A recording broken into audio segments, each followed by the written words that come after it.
नमस्कार दोस्तों, क्राइम तक में आपका स्वागत है। बात करते हैं दिल्ली में जो भगदड़ मची, 18 लोगों की मौत हुई नई दिल्ली रेलवे स्टेशन पर। यह घटना शनिवार शाम की है। इसको लेकर अब तमाम सवाल खड़े हो गए। इतने सारे लोग एक जगह कैसे इकट्ठे हो गए? क्या सबके पास टिकट था? क्या गलत अनाउंसमेंट हुई जिसकी वजह से कंफ्यूजन क्रिएट हुआ?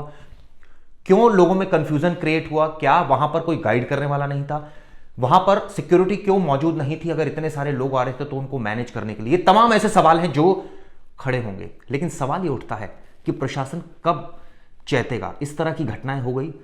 निश्चित रूप से इससे पहले भी हमने देखा महाकुंभ में जब 30 लोगों की मौत हो गई थी, अब 18 लोगों की मौत दिल्ली में हुई। इससे कई सवाल खड़े हुए हैं। लेकिन सबसे पहले मैं आपको आरपीएफ अफसरों ने जो बोला है उसका बयान मैं बता देता हूं। उन्होंने बोला है गलत अनाउंसमेंट से हुआ हादसा। क्या इसमें सच है या नहीं, इसकी तहकीकात होनी चाहिए। रेलवे ने कहा है कि भीड़ ज्यादा थी, लेकिन भीड़ ज्यादा थी तो भीड़ कैसे ज्यादा थी? क्या सबको टिकट दिए गए थे? कितनी ट्रेन वहां पर आई थी? कितनी ट्रेन प्रयागराज जाने के लिए तैयार थी? क्या 3 या 2 या 1? इसकी भी क्लियरिटी होनी चाहिए। अब इसको लेकर तमाम सवाल खड़े हो गए क्योंकि घटना ने कई पहलुओं पर सोचने पर मजबूर कर दिया है। 15 फरवरी को प्रयागराज के लिए पहली स्पेशल ट्रेन करीब 7 बजे प्लेटफॉर्म नंबर 15 से निकली थी, इस तरह की जानकारी। इसके बाद रात वाली प्रयागराज स्पेशल पहले प्लेटफॉर्म नंबर 16 पर आने वाली थी। फिर अनाउंसमेंट हुआ कि वो प्लेटफॉर्म 12 पर आ रही है। तभी लोग उस प्लेटफॉर्म की ओर बढ़े और ये वाकया हो गया। लेकिन जैसे मैंने आपको बताया कि क्या वाकई यही वजह है या कुछ और वजह है, इसकी जांच के बाद ही स्थिति साफ होगी। यह पता चला है कि 15 फरवरी की शाम 6 बजे से नई दिल्ली की भीड़ देखकर लोग भगदड़ की आशंका जताने लगे थे। इससे पहले ही आशंका जता रहे थे लोग। इस तरह की तमाम वीडियोस भी सामने आ रही थी कि बहुत ज्यादा भीड़ हो गई है। लेकिन रेलवे प्रशासन सोता रहा। फिर भी काउंटर से हर घंटे प्रयागराज के 1500 टिकट बेचे जाते रहे। आप सोचिए, मतलब पैसों की इतनी मार थी कि टिकट बेचे जा रहे हैं, लोग आते जा रहे हैं, किसी को कोई मतलब नहीं है कितनी भीड़ आ रही है। वहां तो स्कैनिंग मशीन होती है, सिक्योरिटी खड़े होती है, वहां पर उनको नजर नहीं आ रहा था कि लोग इतने ज्यादा संख्या में आ रहे थे। क्या उन्होंने सीनियर अफसरों को इस बारे में बताया, रेलवे के या जो सिक्योरिटी प्रोवाइड करती है उस एजेंसी को बताया, उनके हेड को बताया कि भाई ये स्थिति पैदा हो रही है? आरपीएफ को बताया या सीनियर अधिकारियों को? लेकिन नॉर्दर्न रेलवे भगदड़ को अफवाह बताता रहा। अब सुनिए, रात 11 बजे के आसपास जो रेल मंत्री हैं उन्होंने कहा कि सब कुछ कंट्रोल में, जबकि 2 घंटे पहले अस्पताल में लाशें पहुंचने लगी थी। आप सोचिए कितना गैर जिम्मेदाराना बयान था।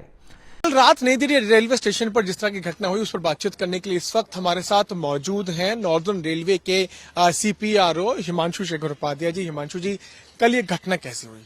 देखिए, अभी जो हम लोग को शुरुआती तौर पे ये पता चला है कि कल ये दुखद घटना है नई दिल्ली रेलवे स्टेशन के प्लेटफॉर्म 14-15 नंबर का जो आइलैंड है, तो उसमें फुटओवर ब्रिज की तरफ से जो सीढ़ियां आती हैं उसकी उस जगह की घटना है। इसमें उस दौरान 14 नंबर प्लेटफॉर्म पर मगध एक्सप्रेस खड़ी थी और 15 नंबर प्लेटफॉर्म पर उत्तर संपर्क क्रांति जो जम्मू की तरफ जाती है वो खड़ी थी। मतलब 14 नंबर पे पटना जाने वाली मगध एक्सप्रेस और 15 नंबर पे जम्मू की तरफ जाने वाले उत्तर संपर्क क्रांति खड़ी थी। इस दौरान सीढ़ियों से उतरते समय फुटओवर ब्रिज की पैसेंजर के फिसलने की वजह से जो पीछे लोग पैसेंजर्स थे वो उसकी चपेट में आ गए और ये दुखद घटना घटित हुई। इस मामले की उच्च स्तरीय जांच कमेटी द्वारा की जा रही है। कहा जा रहा है कोऑर्डिनेशन नहीं हो पाया, वहाँ पे स्टाफ कम था, पुलिस नहीं थी, आरपीएफ के जवान नहीं थे। इन सब चीजों को आप क्या कहें? देखिए, मैं आपसे बताऊं, जो मैंने अभी आपको बताया है वो जानकारी है और साथ में बाकी और क्या है क्या नहीं है ये इसकी जांच उच्च स्तरीय समिति द्वारा की जा रही है। मैं आपके माध्यम से एक बात और कहना चाहता हूं कि ऐसी अफवाहें उड़ रही हैं कि कुछ ट्रेन कैंसिल कर दी गई थी या कुछ ट्रेन का प्लेटफॉर्म बदला गया था। ऐसा कुछ भी नहीं है।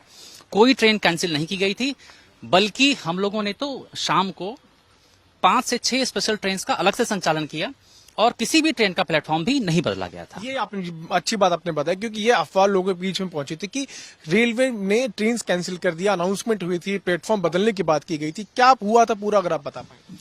देखिए, ऐसा कुछ भी नहीं था।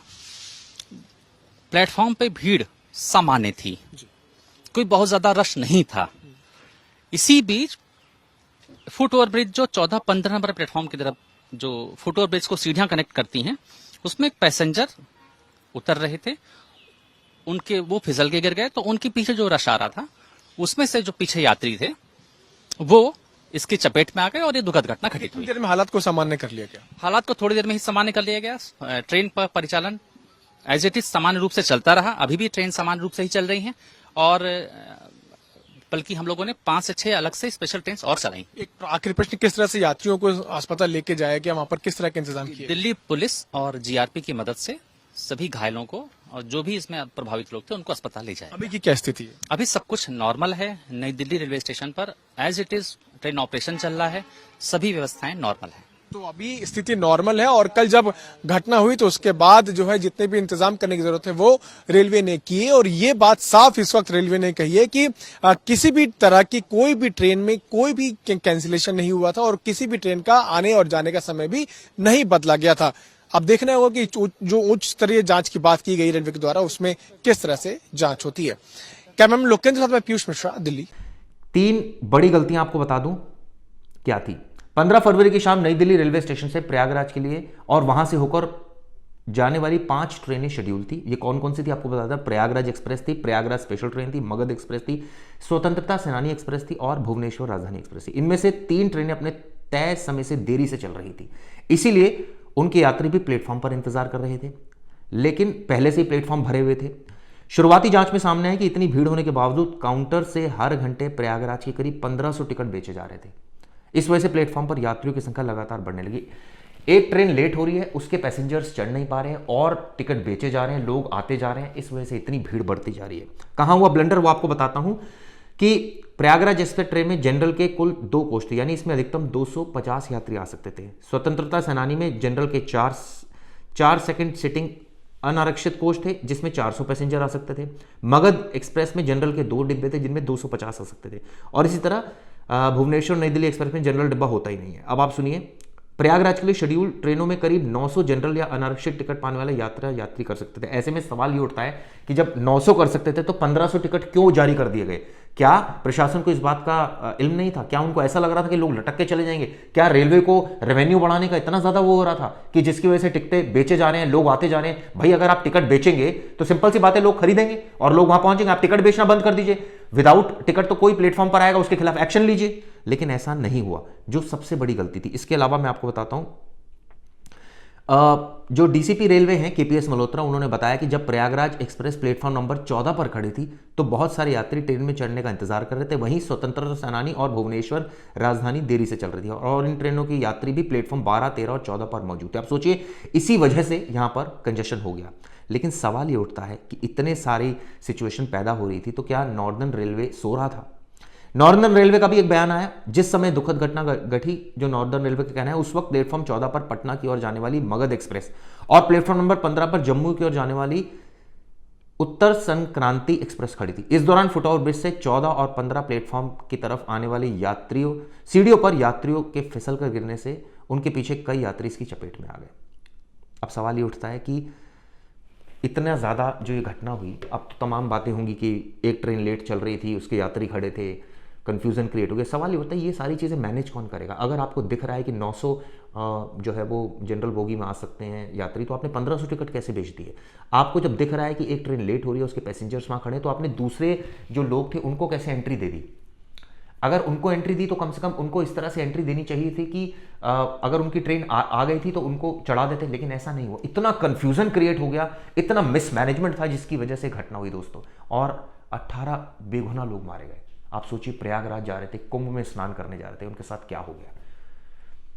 सवाल ये उठता है कि क्या जब इतनी भीड़ है तो लोगों को इस बारे में कॉन्शियस रहना चाहिए कि भीड़ है वो खुद ही वापस हो जाए? क्योंकि अगर आपको दिख रहा है कि प्लेटफॉर्म पर इतनी भीड़ है तो आपको, मैं हाथ जोड़कर लोगों से भी रिक्वेस्ट करता हूं, प्लीज़ अगर आपको दिख रहा है इतनी भीड़ है, आप मत चढ़िए। आप अपना ट्रिप कैंसिल कर सकते हैं, क्योंकि जान से बढ़कर कुछ नहीं है। क्योंकि इस तरह की घटनाएं होती हैं, बहुत आहत होते हैं लोग, उनके परिवार के लोग मर जाते हैं। सरकार तो मुआवजा दे देगी, जांच के नाम पर जांच करा देगी, लेकिन सवाल ये उठता है जिनके घर के चिराग बुझ जाते हैं, आप उनसे पूछिए उन पर कितनी पीड़ा होती है। हमने कल देखी कितनी लाशें वहाँ पर, लेडीज़ की, बच्चों की, बुरी हालत थी। तो इसलिए लोगों से रिक्वेस्ट है, अगर उनको ऐसा नज़र आ रहा है कि प्लेटफॉर्म पर इतनी भीड़ हो गई है, अव्यवस्था फैली है, तो प्लीज़ भीड़ में ना खड़े हुए, आप वहाँ से बाहर आ जाएं। ये रिक्वेस्ट है, क्योंकि प्रशासन के ऊपर अगर आप टिकेंगे तो कोई गारंटी नहीं है कि ऐसे हादसा दोबारा ना हो जाए। खैर, ये वीडियो दोस्तों कैसी लगी ज़रूर बताइएगा। शुक्रिया।